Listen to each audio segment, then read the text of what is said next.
Hey, and welcome to Trail Trials, the video review section of iRunFar.com. My name is Travis Lyles, and in this video we're going to take a look at the Hoka Mafate Speed number 4. Let's check it out. Let's talk about the basics here of the Mafate Speed 4. Fourth iteration of this shoe. I'd argue probably the most changed, I think, of all the iterations of this shoe, and maybe the most confusing as it relates to the rest of the trail line, or at least where it kind of fits in with what we've known so far with the Hoka trail line.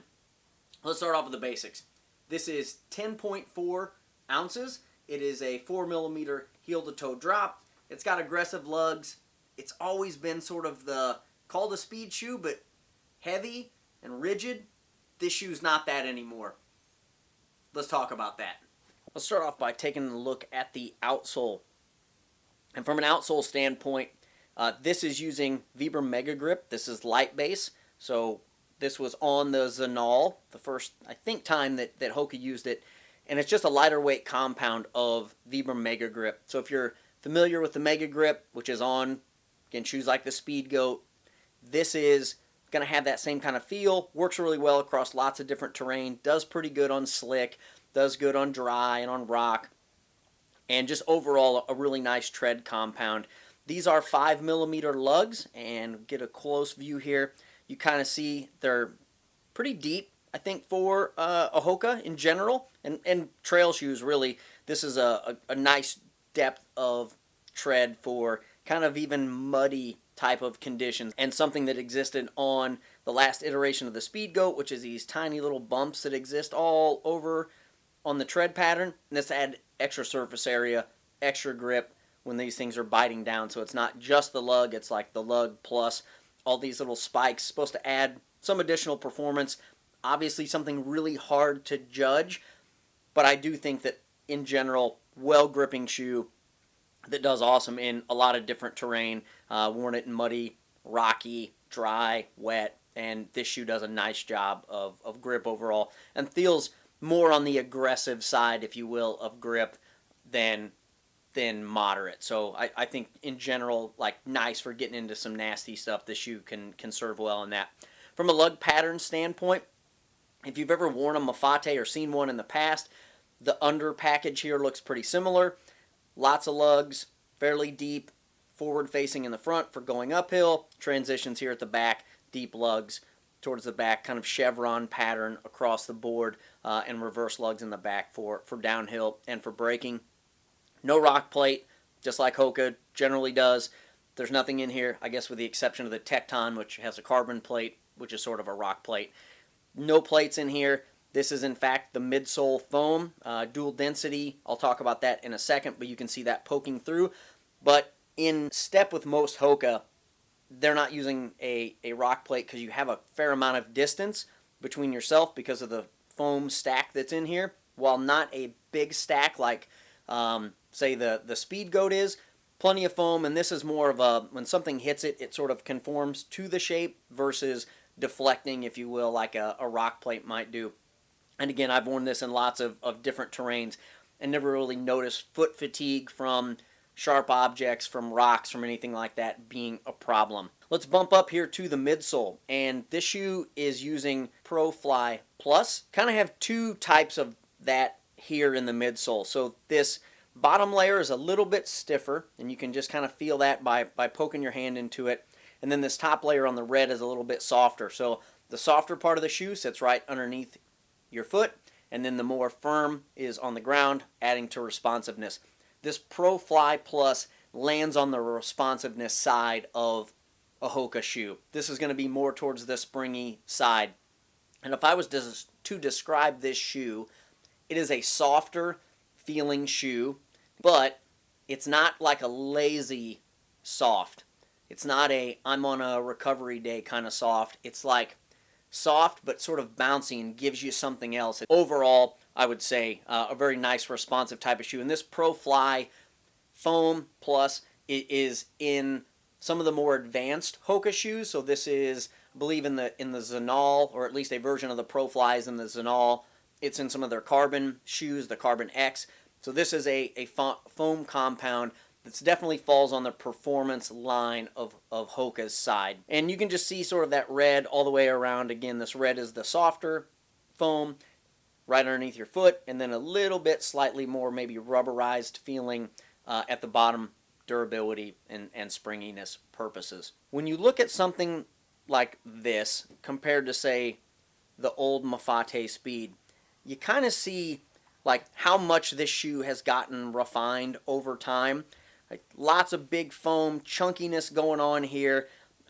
Tread pattern looks fairly similar, but this was just a chunkier shoe and about a half to a full ounce heavier. This is the Mafate Speed 2. Lots of overlays. You can see some of that update to A, design language. Has this pull tab here on the back. Love it or hate it, it's there. But you can just see a much more refined take. This is using that engineered mesh or jacquard mesh upper on here. Same thing again we saw on the Speed Goat. I would argue though that this does a much better job of locking in your foot. A lot more room here if you need it to lock down, whereas the Speed Goat was a little baggier.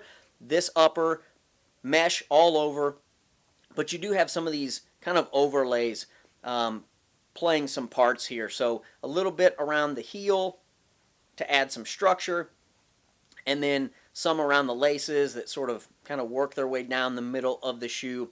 This just, to me, provides a good lockdown. And I think, again, if you think about a responsive outsole shoe that you're wearing on a trail, you want that lockdown.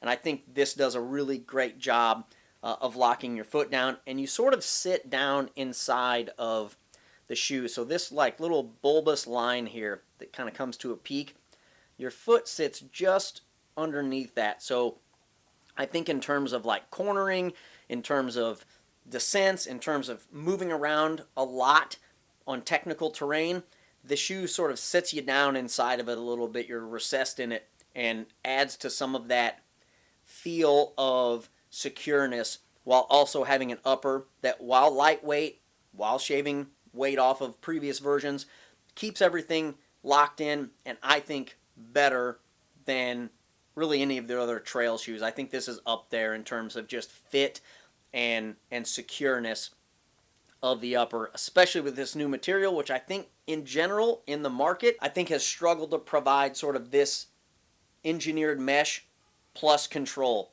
I just haven't seen much of it. I do think this shoe's done probably one of the best jobs of doing that. You've got a pretty decent amount of room in the toe box. I would say this is a more rounded toe versus pointed, so plus thumbs up for that, especially for long distance and for comfort. There is a rubber toe bumper here at the front. Your outsole wraps up to the apex, to kind of the pointy part. It's fairly hard, and then you've got this rubber overlays on top of the upper that are adding some extra protection. If we flip around here to the heel portion, it has this heel thing that I just don't like. I know it's listed as something like helping you get on your shoe easier, but I feel like it's one of those things where I'm in like gravelly stuff or sand.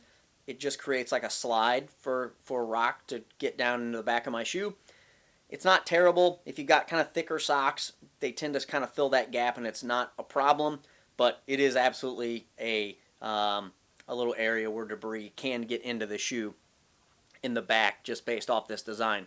That said, you do have a gusseted tongue, and you're going to be able to keep debris out from the upper parts of getting into the shoe. And a slightly padded tongue. It's more padded than, say, the Speed Goat. It's not just sort of a piece of fabric, very thin fabric. There's a little bit of foam in here. It still isn't a ton.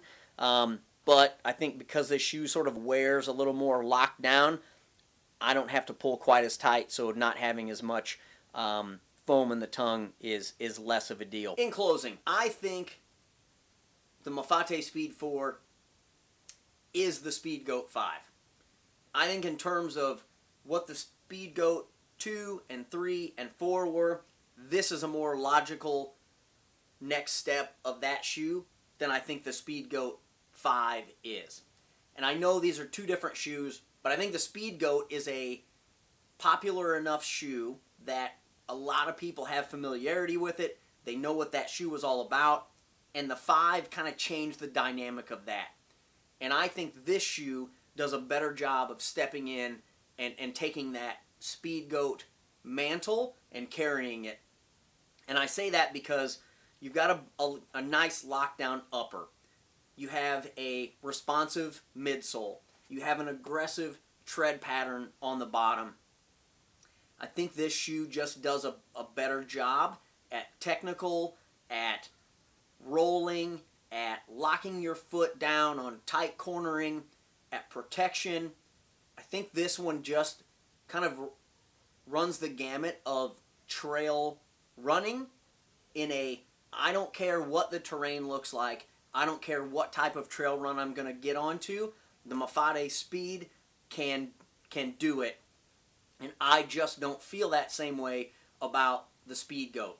Example being, if I'm going to do a very long descent that's super technical, old Speed Goat 4, no problem. Speed Goat 5, I got to think about it. I'm going to tighten up my laces. I have to, if it's wet, the upper on that's going to get loose. This excels in those situations like the previous version of the Speed Goat, where the new one, it's just a little loose.